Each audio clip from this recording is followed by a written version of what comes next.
నమస్కారం.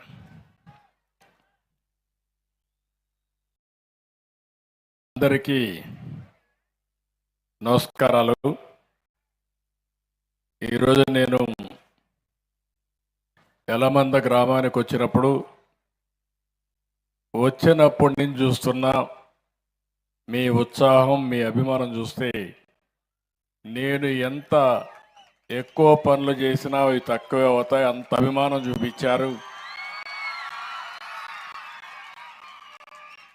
గ్రామస్తులందరూ ముందుకు వచ్చారు.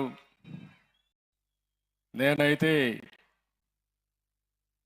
ఒకప్పుడు మీరు చూసుంటారు, ముఖ్యమంత్రి వస్తున్నా అంటే పరదాలు కట్టేవాళ్ళు. ముఖ్యమంత్రి వస్తున్నా అంటే పెద్ద పెద్ద ఆడంబరాలు చేసేవారు.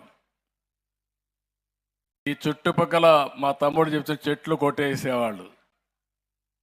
చెట్లు పెట్టాలి, ఎప్పుడన్నా ఒక ప్రజాప్రతినిధి ఆదర్శ నేత వస్తే. అట్లా కాకుండా చెట్లు కొట్టేసేవాళ్ళు. హెలికాప్టర్లో పోయినా కూడా చెట్లు నరికేసేవాళ్ళు. ఏం చేస్తాయో నాకు తెలియదు అప్పట్లో.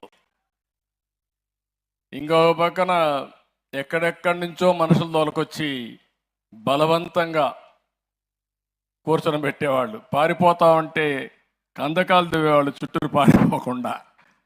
ఇలాంటి చాలా వింతలు, విచిత్రాలు చాలా చూసాం. ఈరోజు నేను వచ్చింది సాదా సీదాగా ప్రజల ముఖ్యమంత్రిగా, మీ స్నేహితుడుగా, మీ హితోభిలాషిగా ఇక్కడికి వచ్చానని చెప్పి మీ అందరికీ తెలియజేస్తున్నా. నేను వచ్చింది మీ స్థితిగతులు తెలుసుకోవడానికి వచ్చాను. మీ కష్టాల్లో, బాధల్లో భాగం పంచుకోవడానికి వచ్చాను. అధికార యంత్రాంగాన్ని కూడా సమాయత్తం చేసి ప్రతి ఒక్కరికి న్యాయం చేపించే దిశగా పనులు చేయడానికి వచ్చాను. మీ ముఖాల్లో ఆనందం చూడడానికి వచ్చాను. 5 సంవత్సరాల్లో ఈ ఊర్లో ఎవరు నవ్వు ఉండరు. నవ్వితే కూడా ఆ రోజు ఉండేవాడు, మీ మీద కేసులు పెట్టేవాళ్ళు. నవ్వడానికి కూడా స్వేచ్ఛ లేని పరిస్థితి, బయట పోవడానికి కూడా విధి లేని పరిస్థితి. అక్కడి నుంచి ఈరోజు చూస్తే నేను ఒకటే ఆలోచిస్తున్నా, ఏ ఇంటిలో కష్టం వచ్చినా వాళ్ళ ఇంట్లో నేను ఒక ప్రాణ స్నేహితుడిగా ఉండి వాళ్ళని కాపాడుకుంటానని చెప్పి కూడా నేను మీకు తెలియజేస్తున్నా. నేను కూడా సమాజంలో అన్ని, నా దగ్గర డేటా అంతా ఉంది, మీకు ఏం అనుమానం అవసరం లేదు. ఇప్పుడు మనకు ఆధార్ వచ్చింది, ఎవరెవరని ఆటోమేటిక్గా ఐడెంటిఫై చేస్తుంది. పెన్షన్ ఇవ్వాలంటే ఇంటి దగ్గరికి వచ్చి ఫింగర్ ప్రింట్ పెడితేనే డబ్బులు వచ్చే పరిస్థితి వచ్చింది. మీరు ఫింగర్ ప్రింట్ పెట్టంగానే మాకు కంట్రోల్ రూమ్కి ఎవరికి ఆ పెన్షన్ ఇచ్చారు, ఎక్కడ పెన్షన్ ఇచ్చారు కూడా తెలిసిపోతుంది. ఒకవేళ ఇంటి దగ్గర ఇవ్వకుండా ఆఫీసులో ఇస్తే అక్కడి నుంచి మళ్ళా మెమో పంపిస్తా ఇమ్మీడియట్గా, 1 నిమిషంలోనే. అలాంటి టెక్నాలజీ వచ్చేసింది ఇప్పుడు. రేపటి నుంచి ఇప్పుడు అవన్నీ అనుసంధానం చేస్తాం. ఆ ఫోన్లోనే GPS ఉంటుంది. మీ ఇల్లు కూడా జియో ట్యాగింగ్ చేశాం. రేపు ఏదైనా విపత్తు వస్తే మీ ఇంటికి మందులు పంపించాలంటే ఎవరు రికమెండేషన్ లేకుండా డ్రోన్ పంపించి మీ ఇంటి దగ్గరనే, మీ ఇంటి పైనే డ్రోను దిగే పరిస్థితి వస్తుంది. అలాంటి టెక్నాలజీ అంతా ఉపయోగించే పరిస్థితికి వచ్చాం. ఇవన్నీ ఎందుకు చేస్తున్నామంటే మీకు న్యాయం చేయాలి, చూడాలని ఏకైక లక్ష్యంతో నేను ఆలోచిస్తున్నాను. అందుకే ఇక్కడికి వచ్చినప్పుడు మొట్టమొదటిసారిగా నేను పోయింది తలారి సారమ్మ. ఆవిడ 2020-21లో ఏదైతే కరోనా వచ్చిందో ఆ కరోనాలో వాళ్ళ హస్బెండ్ చనిపోయాడు. చాలా బాధేస్తుంది. కానీ 2 పిల్లలు, ఒకరు రాము అని 18 సంవత్సరాలు, 10వ తరగతి పాస్ అయ్యాడు. పాస్ అయిన తర్వాత తల్లిని చూసి నేను అండగా ఉండాలి, లేకపోతే ఒకటే పని చేయలేదనే ఉద్దేశంతో ఆయన నిలిచిపోయి, కూతురు కృష్ణవేణి 16 సంవత్సరాలు ఇంటర్మీడియట్ చదువుతా ఉంది. 2 కలిసి ఆ అబ్బాయిని చదివించే పరిస్థితికి వచ్చారు. నేను ఆ ఇంటికి పోవడం, ఒక ఎస్సీ కులం, మాదిగ కులం వాళ్ళ ఇంటికి పోయి నేను కాసేపు స్పెండ్ చేసిన తర్వాత నాకు అవగాహన వచ్చింది. ఆ ఇంటికి డబ్బులు ఇచ్చాం, శాంక్షన్ చేశాం, అందులో కూడా బకాయిలు పెట్టారు. 5 సంవత్సరాలు వచ్చిన ప్రభుత్వం ఈ ఊర్లో కూడా దగ్గర దగ్గర ఎన్ని లక్షలు, 25 లక్షల రూపాయలు దగ్గర దగ్గర బిల్లు ఇవ్వకుండా బకాయిలు పెడితే ఆవిడ అప్పుల పాలైపోయి ఒక 38,000 నుంచి 40,000 రూపాయలు ఆవిడకి రావాలి. ఆ డబ్బులు కూడా ఇవ్వలేదు. ఒక పక్క ఈ ఇబ్బందులు, ఇంకో పక్క వాళ్ళ అబ్బాయి అయితే ఇప్పుడు ఒక షాపులోకి పోయి ఈ యొక్క సెల్ ఫోన్స్ అని రిపేర్లు చేసే పరిస్థితికి వచ్చారు. ఆ కుటుంబాన్ని చూసిన తర్వాత నాకు అనిపించింది, నేను ఈరోజు ఎన్నో సంక్షేమ కార్యక్రమాలు చేస్తున్నాను. మీ అందరూ గుర్తుపెట్టుకోవాల్సిన అవసరం ఉంది. నేను కష్టపడేది నా కోసరం కాదు, నేను కష్టపడేది మీకోసరం, 5 కోట్ల ప్రజల కోసరం. ఈరోజు నేను ఏ పని చేసినా దానివల్ల మీ అందరికీ లాభం రావాలి. ఈరోజే కాకుండా భవిష్యత్తులో మీరు మీ కుటుంబం సుఖ సంతోషాలతో ఉండాలని ఏకైక లక్ష్యంతో పనిచేస్తున్నా.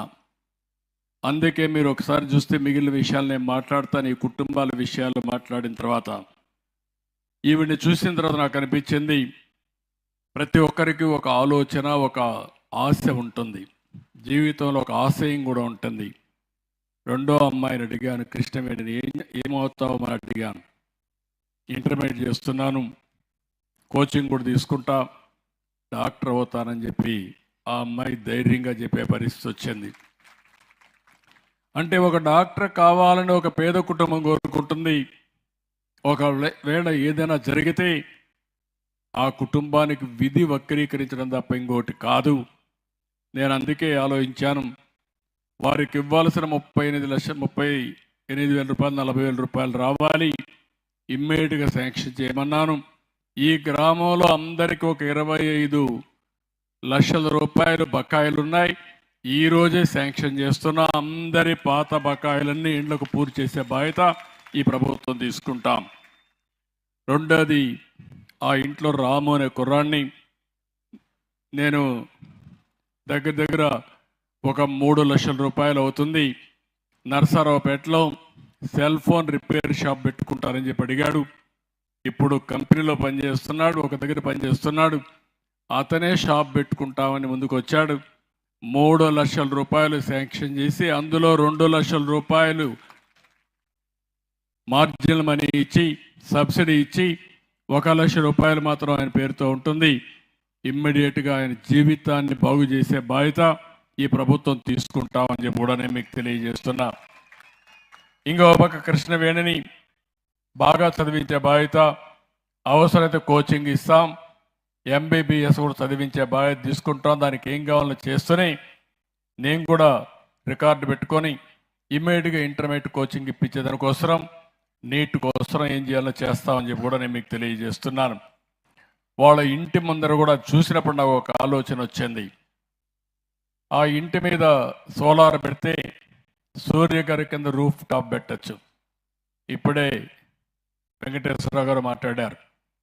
నేను ఈ ఊర్లో వాళ్ళందరికీ చెప్తున్నా, అందరికీ సబ్సిడీ ఇస్తాం, కానీ ఎస్సీ ఎస్టీలకు మాత్రం 100% సబ్సిడీ ఇచ్చి మీ ఇంటి మీదనే కరెంటు ఉత్పత్తి చేసుకునే విధంగా సోలార్ ప్యానెల్స్ పెట్టిస్తామని చెప్పి కూడా నేను మీకు తెలియజేస్తున్నా. మీరందరూ కూడా 300 యూనిట్ల వరకు పెట్టుకునే అవకాశం ఉంటుంది.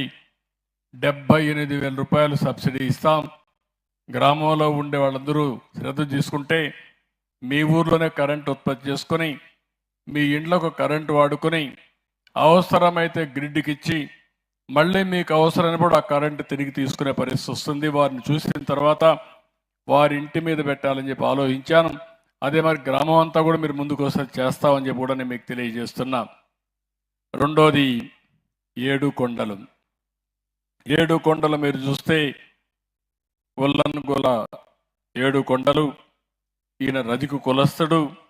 ఈయన్ని కూడా చూశాను. మొత్తం ఈయనకి ఒక కొడుకున్నాడు, సురేష్ ఉన్నాడు. అతను ఎలక్ట్రీషియన్గా పనిచేస్తాడు. ఇటీవల ఒక దీంట్లో కాలు కూడా దెబ్బతినింది. పార్టీ కోసం త్యాగం చేస్తూ ఆ కాలు కూడా దెబ్బతినే పరిస్థితికి వచ్చాడు. గొడవలు పెట్టుకున్నప్పుడు కావాలని పెట్టుకొని. అదే సమయంలో భార్య అంజలి ఉంది, ఇద్దరు చిన్నపిల్లలు ఉన్నారు. ఒకైతే మోక్షిత్ ఒకడు, ఇంకొకను మోక్షజ్ఞాని, ఇద్దరు పిల్లలకు కూడా మళ్ళీ నందమూరి బాలకృష్ణ గారు కొడుకు పేరే పెట్టుకునే పరిస్థితికి వచ్చారు. ఏదో ఒక విధంగా డైరెక్ట్గా ఇండైరెక్ట్గా అది వాళ్ళకు ఉండే అభిమానం పార్టీ పైన. అందుకే నేను చూశాను, మెయిన్ రోడ్లోనే ఇల్లుంది, వాళ్ళ ఇంట్లోనే కాఫీ చేశా. ఇప్పుడు ఎప్పుడూ చెప్పేవాడిని, కాఫీ పెట్టడం కష్టం కాదు. ఒకవేళ ఆడవాళ్ళు ఎక్కడన్నా ఆర్థికంగా పైకి పోయి పని చేసుకొని వస్తే మగవాళ్ళు కాఫీ పెట్టి భార్యాభర్త కలిసి తాగే పరిస్థితి వస్తుందని ఎన్నోసార్లు చెప్పాను. అందుకే మీరు చూస్తే దీపం 1 కింద మీకు గ్యాస్ కనెక్షన్లు ఇచ్చా. మీరు మర్చిపోయారు. అప్పుడప్పుడు మీరు మర్చిపోయి ఓటు అటు ఇటు వేస్తారు, దానివల్ల ఇబ్బందులు వస్తాయి. మళ్ళా వచ్చిన తర్వాత 5 ఏళ్ళు నష్టం జరిగిన తర్వాత నష్టాన్ని భర్తీ చేయమని మళ్ళా అందరూ ఎన్నుకుంటారు. నేను మళ్ళీ గాడి దప్పిన పరిపాలన ఘాట్లో పెట్టి మళ్ళీ అన్నీ బాగా చేస్తే ఎవరన్నా చేయగలుగుతారని మళ్ళీ ఆలోచించి మీరు ఒకసారి నేను గుర్తు చేస్తానే ఏముండాలి, లేకపోతే మీరు కూడా ఇంకో పక్క వెళ్ళిపోయే పరిస్థితి వస్తారు. లేకపోతే మొదటి నుంచి కానీ 2004లో కానీ మనం గెలుచుంటే ఈరోజు రాష్ట్రం ఎక్కడుండేదో మీరందరూ కూడా గుర్తుపెట్టుకోవాల్సిన అవసరం ఉంది. ఏది ఏమైనా ఇప్పుడు నా బాధ్యత కింద ఇల్లు చూశాను. రెండోది మళ్ళీ ఈసారి ఆలోచించాను, మా ఆడబిడ్డలు చాలామంది గ్యాస్ కూడా కొనలేక ధరలు పెరిగిపోయి మీరు గ్యాస్ మానేసి మళ్ళా కట్టెలు పోయిపోయే పరిస్థితికి వచ్చారు. అందుకని 3 గ్యాస్ సిలిండర్లు ఉచితంగా ఇవ్వాలని ఈ ప్రభుత్వం నిర్ణయించాం. మళ్ళీ మిమ్మల్ని అందరినీ కట్టెల పొయ్యికి పోకుండా గ్యాస్ ద్వారా వంట చేసే పరిస్థితి తీసుకొస్తున్నాం. అందుకే చేద్దామని చెప్పి చూశాను. చాలా సులభంగా నేనే కాఫీ పెట్టగలిగా, ఆయనకిచ్చా, ఆయన కొడుక్కిచ్చా, అదే మరి కోడలకు గుడిచి అందరం కలిసి కాఫీ తాగేసి వచ్చాం. అదొక అనుభూతి. చేసిన పనికి ఒకసారి తృప్తి కూడా. ఎందుకంటే నేను ఎప్పుడూ ఒకటి ఆలోచిస్తున్నా, నేను ఎప్పుడూ దూరదృష్టితో ఆలోచించి ఏ కుటుంబానికి కూడా ఇబ్బంది లేకుండా చేయాలని చెప్పి ఆలోచిస్తున్నాం. వాళ్ళ కుటుంబం చూసిన తర్వాత ఇల్లు చాలా వరకు రిపేర్లు ఉంది. అంతా ఎక్కడ చూసినా కూడా వర్షం వస్తే మొత్తం కూడా తడిచిపోయే పరిస్థితి వచ్చింది. అందుకే అది ఆలోచించాను. కష్టపడే కుటుంబం, కొడుకైతే ఎలక్ట్రీషియన్గా ఉన్నాడు, ఆయనైతే సైకిల్ షాప్ పెట్టుకొని అక్కడంతా కూడా సైకిల్ షాప్కి రిపేర్ చేసే పరిస్థితికి వచ్చాడు. ఆయనకి మెషిన్ కావాలంటే ఒక 60,000 అవుతుందంటే ఇమ్మీడియట్గా కొనిమ్మని చెప్పి కలెక్టర్కి ఆదేశాలు ఇచ్చారు. ఇమ్మీడియట్గా మెషిన్ ఇస్తారు. అదే మాదిరిగా ఆయనకి దగ్గర దగ్గర ఒక ఇల్లు కూడా 2,50,000 రూపాయలు ఇల్లు శాంక్షన్ చేసి ఊర్లో ఉండడం అందరూ చెప్పాను. అవసరమైతే పార్టీ కూడా ఇస్తాం. ఒక 5-6 లక్షలైనా మంచి ఇల్లు కట్టించి పార్టీకి పనిచేసిన దానికి గుర్తింపు ఇవ్వడానికి ముందుకు పోతున్నామని చెప్పి కూడా నేను మీకు తెలియజేస్తున్నా. ఆయనకు అవసరమైనప్పుడు ఆ ఇంటికి ఏదైనా ఇంకొక 2-3 లక్షలు అయితే పార్టీనే ఇస్తాం.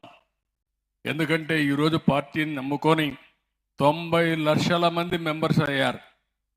తెలుగుదేశం పార్టీ జెండా మోశారు, కష్టపడ్డారు. ఎప్పుడు కూడా ప్రజాస్వామ్యంలో ప్రభుత్వం రావాలంటే పార్టీ కార్యకర్తలు పనిచేయాలి, పార్టీ సిద్ధాంతాలు ఎప్పటికప్పుడు ప్రజలకు చెప్పాలి.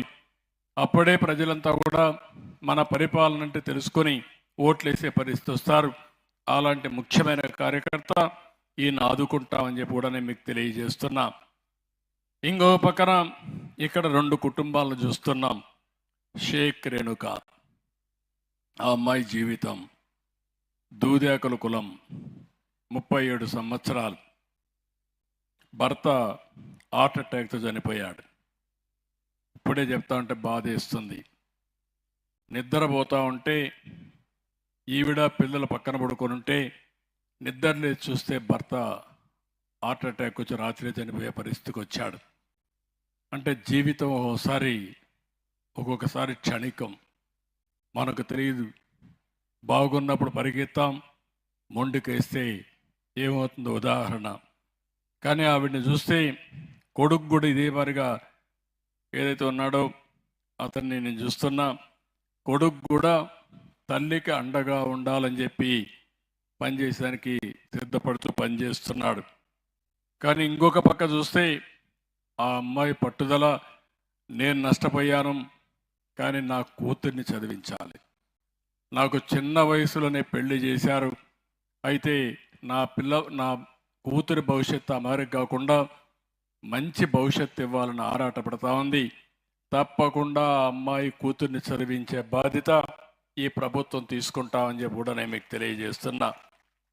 ఆవిడకి కూడా ఇంటి జాగా 1 సెంట్ ఉంది, ఇల్లు కట్టించమని చెప్పి కోరింది. ఇమ్మీడియట్గా ఇల్లు కూడా శాంక్షన్ చేస్తామని చెప్పి ఈ సభ ద్వారా మీకు అందరికీ తెలియజేస్తున్నాను. ఇంకొక పక్కన శ్రీకాకుళం రాజ్యం, ఆవిడని చూస్తే 30 సంవత్సరాల కంటే ముందు భర్త చనిపోయాడు. 3 పిల్లలు, 3 పిల్లలు కూడా ఆడపిల్లలు. పెళ్ళిళ్ళు చేస్తే 2 చనిపోయారు. 2 సంవత్సరాల బాబు ఉండే వయసులో కూతురు అల్లుడు 2 చనిపోతే ఆ బాబుని తీసుకొచ్చి చదివిస్తూ ఉంది. వీళ్ళు కూడా మనం చూసినప్పుడు విశ్వబ్రాహ్మణ్స్ కులం. కానీ ఆవిడకి పట్టుదల, నా మనవడిని పూజారి చేయాలని ఇక్కడి నుంచి తెనాలికి పంపించి ట్రైనింగ్ ఇప్పిస్తూ ఉంది. అంటే ఒక్కొక్కసారి జీవితంలో ఎలాంటి నిర్ణయాలు తీసుకుంటారో ఒక ఉదాహరణ.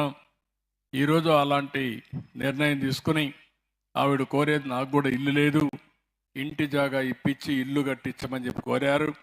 తప్పకుండా ఇల్లు కట్టించే బాధ్యత ఈ ప్రభుత్వం తీసుకుంటాం. నలుగురికి కూడా ఇల్లు శాంక్షన్ చేస్తామని చెప్పి మీకు తెలియజేస్తున్నా. ఇప్పుడు ఇది చూసినప్పుడు మీకు అనిపిస్తుంది, ఈరోజు నేను ఇక్కడికి వచ్చింది పేదల సేవలో అని ఒక ప్రోగ్రాం పెట్టాను. రేపు జనవరి 1, ఈరోజు డిసెంబర్ 31. ఇది మామూలుగా జనవరి 1 పెన్షన్ ఇవ్వాలంటే ఆ రోజు హాలిడే అయినా ముఖ్యమైన రోజు ఉంటే జనవరి 2వ తారీఖు ఇస్తామనుకుంటారు. నేను ఆ విధంగా ఆలోచించలా. నేను జనవరి 1వ తారీఖున అధికార యంత్రాంగాన్ని ఇబ్బంది పెట్టేదానికి ఇష్టం లేకుండా 31వ తారీఖున మళ్ళీ పేదల సేవలో అనే పేరుతో మీ దగ్గరికి వచ్చాను. ఒకరోజు అడ్వాన్స్గా మీ అందరికీ ఈరోజు పెన్షన్లు ఇచ్చే పరిస్థితికి వచ్చాం. మీ అందరికీ ఈ సంవత్సరం హ్యాపీ క్రిస్మస్ మొన్నే చేసుకున్నాం. రేపే నూతన సంవత్సరం 2025. ఊహించినటువంటి మార్పులు జరిగాయి ప్రజల్లో. నేను చూసా, 40 సంవత్సరాలుగా నా జీవితంలో ఎప్పుడూ చూడని విజయాన్ని మీరు ఇవ్వగలిగారంటే 100కి 93% గెలిపించారు. ఎవరిని పెడితే వాళ్ళని గెలిపించారు. ఒక స్టేజ్లో అయితే మా అరవింద్ బాబు గెలుస్తాడని భయం ఉంటే, కాదు మేము ఉన్నామని బ్రహ్మాండమైన మెజార్టీతో గెలిపించారు. ఇలాంటివి చూసిన తర్వాత ప్రజలు అనుకుంటే ఏదైనా సాధ్యం. ఎవరైతే విర్రవీగి నన్నేమీ చేయలేరనుకుంటే, కాదు కర్రు కాల్చి వాత పెడతామని చేసి చూపించింది మీరని చెప్పి కూడా నేను మీకు తెలియజేస్తున్నా. అలాంటి నేను చాలాసార్లు కూడా చాలా ఎన్నికలు చూశాను. కానీ మొన్న జరిగిన ఎన్నిక ఒక వినూత్నమైన ఎన్నిక. ఈ 6 నెలల్లో కూడా ఏ విధంగా పనిచేసామో మీరు ఒకసారి ఎక్స్ప్లెయిన్ చేస్తాను. నేను మీకు జవాబుదారీ. నాకు హైకమాండ్ ఎవరు లేరు, కానీ నా హైకమాండ్ 5 కోట్ల ప్రజలే నా హైకమాండ్ అని చెప్పి కూడా నేను మీకు తెలియజేస్తున్నా. నేను ఎవరికి రిపోర్ట్ చేయాల్సిన అవసరం లేదు, కానీ నేను మీకు మాత్రం రిపోర్ట్ చేయాలి. నేను ఏం చెప్పానో ఎప్పటికప్పుడు మీకు చెప్పాలి. అదే సమయంలో మళ్ళీ మెరుగ్గా ఏం చేయగలుగుతానో దాన్ని ఆలోచించుకొని ముందుకు పోవాలన్న ఆలోచన. అందుకే మొట్టమొదటిసారిగా రాష్ట్రంలో ఉండే 5 కోట్ల ప్రజలందరికీ, ప్రపంచంలో ఉండే తెలుగు వారందరికీ హ్యాపీ న్యూ ఇయర్, నూతన సంవత్సర శుభాకాంక్షలు. పాతవన్నీ కూడా మర్చిపోదాం, కానీ అప్పుడప్పుడు గుర్తుపెట్టుకుందాం. ఓసారి చరిత్ర మరిచిపోతే భవిష్యత్తులో కూడా ఏ విధంగా ముందు పోవాలనో ఆలోచించే విధానం ఉండదు. అందుకని దీనికోసం ఈ పని మనం ఆలోచించుకుంటూనే మళ్ళీ సంక్రాంతి వస్తుంది. ఈ సంక్రాంతి కూడా మీ అందరికీ శుభాకాంక్షలు. ఈ గ్రామం ఎప్పుడూ తెలుగుదేశం పార్టీకి కంచుకోట, శాశ్వతంగా కంచుకోటగా ఉంటుంది. ఎందుకు నేను ఈ మాట వాడుతున్నానంటే, ఒక మంచి రాజకీయ పార్టీ వల్ల ప్రజల జీవితాలు బాగుపడతాయి. ఎప్పుడైనా సరే ఒక సమర్థవంతమైన నాయకుడు ఇంట్లో పెద్దగా ఉంటే ఆ కుటుంబాన్ని 20-30 ఏళ్లలో ఊహించని అభివృద్ధి సాధించి తీరుతారు. ఒక గ్రామానికి మంచి నాయకుడు ఉంటే ఆ నాయకుడు వల్ల గ్రామం బాగుపడుతుంది. ఒక రాష్ట్రానికి ఒక ఎమ్మెల్యే, మంచి ఎమ్మెల్యే ఉంటే, ఇప్పుడు కూడా మీరు కోడెల శివప్రసాద్ అంటే జిందాబాద్ అని అమర్హయ్ అనే పరిస్థితికి వచ్చారు, ఇంకా జ్ఞాపకం ఉంది. అంటే దానికి కారణం ఆ నాయకుడు చేసిన పనులు. ఎప్పుడైనా ఒక నాయకుడు ప్రజా గుండెల్లో ఉంటారు, హృదయాల్లో ఉంటారు. కొంతమంది నాయకులను చూస్తే ఎప్పుడు కూడా చేదరించుకునే పరిస్థితిలో ఉంటారు. అలాంటి వాళ్ళు కూడా వస్తూ ఉంటారు. అందుకని ఈరోజు సంక్రాంతి అనేది తెలుగు జాతికి ఒక మంచి పండుగ, తెలుగు వారందరూ చేసుకునే పండుగ. మళ్ళీ మీ అందరి జీవితాల్లో శుభం జరగాలని, ఈ రాష్ట్రాన్ని ముందుకు తీసుకుపోయే బాధ్యత నాది, నన్ను నడిపించే బాధ్యత మీదని మీ అందరికి విజ్ఞప్తి చేస్తున్నా. అందుకని ఈరోజు ఎలమందలో మీరు చూస్తే కేక్ కూడా కట్ చేసుకునే వాళ్ళం, కానీ మన్మోహన్ సింగ్ గారు చనిపోయారు. సంతాప దినాల్లో ఉన్నాం కాబట్టి కేకులు కట్ చేయడం కూడా ఇవన్నీ కరెక్ట్ కాదు. ఈరోజు ఆర్థిక సంస్కరణలకు నాంది పలికిన వ్యక్తి మన్మోహన్ సింగ్ గారు, పివి నరసింహారావు గారి నాయకత్వంలో. ఆ ఆర్థిక సంస్కరణ వల్ల సంపద వచ్చింది, పేదరికాన్ని నిర్మూలించే శక్తి వచ్చింది. మనం అందరం ముందుకు పోయే పరిస్థితికి వచ్చాం. అందుకే అలాంటి నాయకుడికి రాజకీయాలకు అతీతంగా మనం అందరం సంతాపం తెలియజేయాల్సిన అవసరం ఉంది. ఇంకో పక్కన ఈరోజు మీరందరూ కూడా, నేను ఒకటే మిమ్మల్ని అందరినీ విజ్ఞప్తి చేస్తున్నా, ఈ కార్యక్రమం ఏదైతే మనం చేశామో, నేను ఒక సంకల్పం చేశాను, మీరందరూ గుర్తుపెట్టుకోవాలి. పేదరికం లేని సమాజం నందమూరి తారక రామారావు గారి కళ, ఎన్టీఆర్ కళ. ఈరోజు నేను ఆలోచించింది, సంపద సృష్టించాలి. ఆ సంపద సృష్టించడం ఎంత ముఖ్యమో పేదరిక నిర్మూలన కూడా అంతే ముఖ్యం.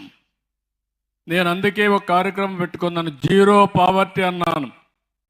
ఈరోజు ఎలమందికి వస్తాం, కొంతమంది కష్టపడ్డారు, డాక్టర్లు అయ్యారు, ఇంజనీర్లు అయ్యారు, విదేశాలకు పోయారు, డబ్బులు సంపాదించారు. కొంతమంది ఇలాంటి అభాగ్యులు ఉన్నారు, ఇప్పటికి కూడా పేదరికంలో ఉన్నారు, ఇల్లు లేకుండా ఉన్నారు, పూట గడవని పరిస్థితి, కష్టాల్లో ఉన్నారు. అందుకే అలాంటి వారికి మనందరం అండగా ఉండడం మన బాధ్యత. నేను అందుకనే మీరు చూస్తే ఈరోజు ఏదైతే పెన్షన్లు ఉన్నాయో, ఇవి 64 లక్షల మందికి పెన్షన్లు ఇచ్చే ఏకైక రాష్ట్రం భారతదేశంలో ఆంధ్రప్రదేశ్ రాష్ట్రం. ఎన్టీ రామారావు గారు ప్రారంభించిన స్కీమ్ ఇది. ఆ రోజుల్లో 35 రూపాయలు. 96లో నేను ముఖ్యమంత్రి అయినాక అది 70 రూపాయలు చేశాను. మళ్ళీ అది 200 రూపాయలు అయ్యింది.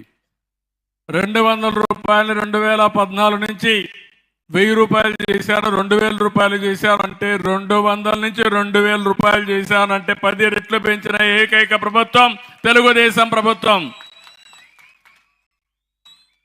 అక్కడి నుంచి ముక్కుతూ మూలుగుతూ సంవత్సరం 250 రూపాయలు ఇచ్చేవారు. ఏదో వీళ్ళంతా పెద్ద ఇది చేసినట్టు.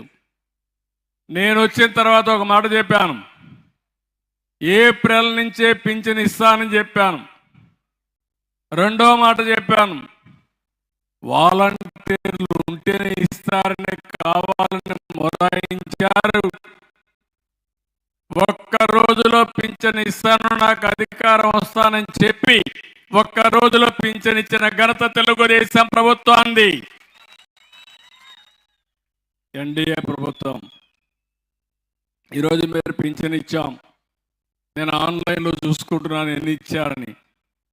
ఇప్పటి వరకు 94-95% ఇచ్చేశారు. ఒకటేసారి పెంచాను అంటే దగ్గర దగ్గర 2700 కోట్ల రూపాయలు నెలకవుతుంది. సంవత్సరానికి 33,000 కోట్లు అవుతుంది. అయినా పర్వాలేదు. ఈరోజు ఈ నెలకన్ను చూశారు, ఒక వితంతు పెన్షన్, ఒక వృద్ధాప్య పెన్షన్, ఇంకో పక్క వితంతు పెన్షన్, ఇంకో పక్క వృద్ధాప్య పెన్షన్. ఒక్కొక్క ఇంటికి 4,000 అంటే సంవత్సరానికి 48,000 రూపాయలు ఈరోజు వాళ్ళకు నేను ఇస్తున్నానంటే వాళ్ళ జీవితంలో ఇదొక వెసులుబాటు అని చెప్పి కూడా నేను మీకు తెలియజేస్తున్నా. ఇప్పుడే ఆడబిడ్డ మాట్లాడుతున్న తంటూ, మీరు ఈ 4,000 రూపాయలు ఇచ్చారు కాబట్టి నా కూతుర్ని కూలికి పంపకుండా స్కూలుకు పంపిస్తున్నాను, మీరు ఇవ్వకపోతే మళ్ళా కూలికి పంపించే పరిస్థితి వచ్చేదేమని బాధపడింది.